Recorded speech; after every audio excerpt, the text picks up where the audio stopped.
हिंदू धर्म का एक महान ग्रंथ भगवत गीता, कुछ नया सीखने वाली जिस पर तो हर कोई सकता है मगर उसकी सही समझ सिर्फ कुछ ही लोग के बस में है।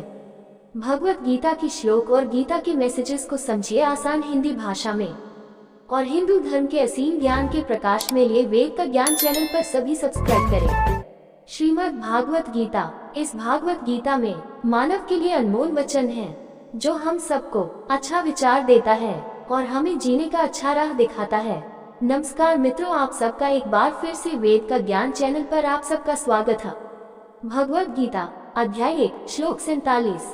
संजय उवाच एवं उक्त्वार्जुन सिंहे रथोपस्थोपविशत् विसृज्य सशर चापम शोक संविघ्नमानस। संजय उवाच एवं उक्त्वार्जुनः सांख्ये रथोपस्थोपविशत् विशिष्ट विसृज्य सशर चापम शोक संविघ्नमानसः। संजय उवाच, संजय ने कहा, एवं उक्त्वा इस प्रकार बोलना, अर्जुन अर्जुन सांख्य युद्ध भूमि में रथ उपस्थे रथ पर उपविशत सत विसृज्य एक और फेंकना सशरम बाणों सहित चापम धनुष शोक दुख से संविघ्न व्यथित मन सह मन। संजय उवाच एवं उक्त्वा अर्जुन सांख्ये रथोपस्थोपविशत् विसृज्य सशर चापम शोक संविघ्न मानसः।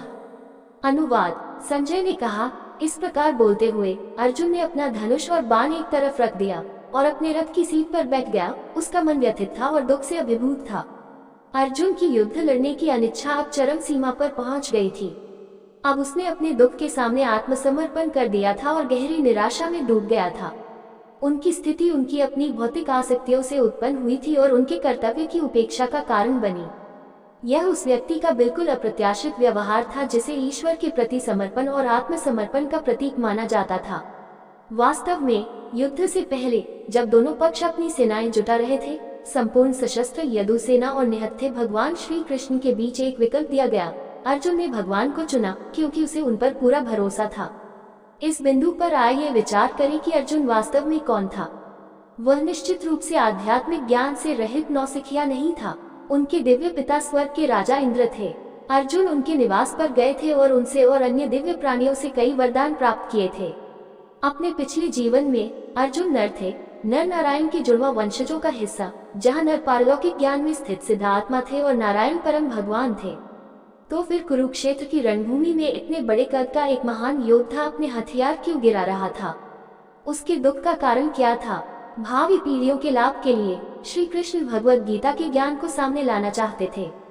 भगवान ने जानबूझकर अर्जुन को भ्रमित करके यह अवसर पैदा किया था। इस अध्याय में अर्जुन ने भगवान के सामने कई तर्क और औचित्य रखे कि उन्हें ये युद्ध क्यों नहीं लड़ना चाहिए, और बाद के अध्यायों में श्री कृष्ण ने विस्तार से बताया है कि अर्जुन के तर्क अनुचित क्यों थे और आगे का रास्ता क्या था। दोस्तों, आप सबसे मेरा निवेदन है कि आप हमें सपोर्ट करें। वीडियो आपको अच्छा लगा हो तो लाइक शेयर सब्सक्राइब जरूर करें। धन्यवाद।